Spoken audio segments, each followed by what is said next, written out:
Okay, Dylan Cox here for secondsout.com with Adam Booth, trainer to Andy Lee, world middleweight champion. Adam, it's a proper fight for a proper title. Yeah, proper fight. A lot of skill, a lot of will, a lot of heart and desire that's going to be involved in this one. Two southpaws, but it's going to be a southpaw matchup that I think every time I look at it, it matches up really well. Now, you've been on a journey with Andy for, what, 3 years now, I guess, been through a number of fights, and we've seen the progress that he's made. But from the Korobov fight to now, he's had the Quillen fight in between. That's a tough spin of fights now, and going straight in against Billy Joe. How's his mindset going into this? Got the mindset of someone that's achieved his dream and he's become a world champion. So all the things that he thought he could do and thought he could become, he has done. And that physically and metaphorically has made his shoulders relax, and he's become more effective every day in the gym. The Peter Quillen fight was a very hard, brutal fight against a fella that was 31-0. And if you combine Andy's last 3 opponents, I think it totals 76-0. And all of a sudden, in the last year and a bit of his career, he's realised that he's starting to fulfil his potential. He's fulfilled his dream. He's a very proud man, and he will fight tooth and nail and do whatever he has to do to defend that title now. And with Billy Joe Saunders, who's bringing that that unbeaten belief that the young challenger brings, you've got one hell of a fight.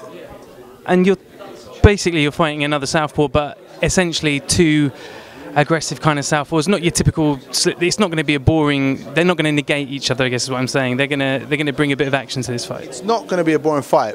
They're not aggressive southpaws. They're two boxers. But what's going to happen in this fight is that the boxing skills are going to start to cancel each other out in a game of chess very, very early on, and then you're going to have a champion that's going to try and get a grip of the fight, and a challenger that will want to try and get a grip of the fight. And that's where you're going to end up with two guys with a lot of grade, boxing with a lot of grade, but in patches through every round, they're going to be trying to trade and hurt each other. So you're going to get a bit of everything in this one. How's Andy Lee's sort of training progressed from when you first started into now? Have you seen the changes in him that you wanted to see, or is there still a lot more to come? There's been immense changes in what he does. The first thing we did, it was all about his emotions when he was actually up close with people, and we spent a period of 6 months where sparring partners would just tear into him while he was, while they were up close to him, and then from that confidence that he started to develop, other things have been added constantly. Sparring partners for this fight, have you got anybody lined up, or have you got Billy Joe's, obviously you can't imitate him exactly, but there's guys in and around the way that you could use. Any names that you can give us? No, I never give names out, but we got ideas. No names at all? I won't try again. Okay, so prediction for the fight? It's going to be a great fight, and Andy Lee will win. And for Adam Booth, in this fight, if I've got it right, you're the manager, the trainer and the promoter, all 3 in one. I know some people don't like that, but for you, how do you make sure you're dedicating enough time to the main task, which is training, and not getting too involved in the promotional side? It's not the first time I've done this. I've done this with the World Heavyweight Championship as well. And that time was more exhausting because it was the first time round.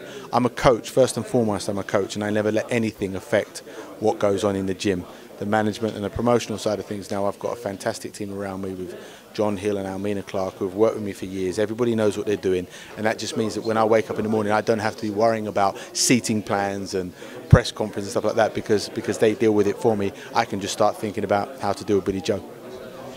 Do you think it's a fair comment to say that Adam Booth produces a certain style of fighter? If we look at Hay and we look at the way Groves fought under you, and now we look at the way Andy Lee's fighting under you, is there an Adam Booth style, would you say? No, I wouldn't say that. I got my own philosophies. Every coach has their own ideas about how boxing should be and how you should train, but no, I wouldn't say that. Andy Lee's a southpaw, and the other 2 names you mentioned were orthodox.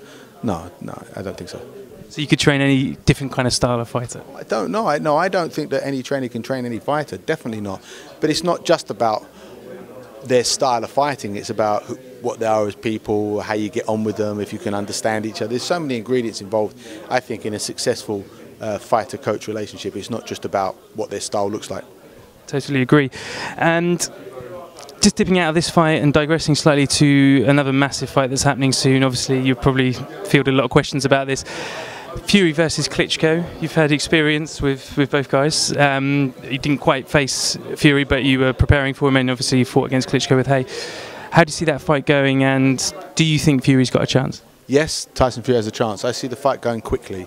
I think because Tyson's big, it puts a threat on Vladimir that Vladimir isn't comfortable with. Vladimir doesn't like boxing on the back foot, and when he has somebody that's a big guy with a long reach in front of him, where he can't just coast his lead hand out to maintain distance, Vladimir becomes more aggressive, and he showed that recently against Pulev.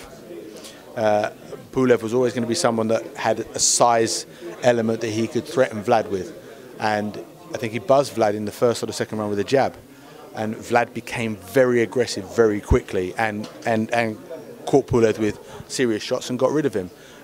He didn't look that good last time out against Bryant Jennings.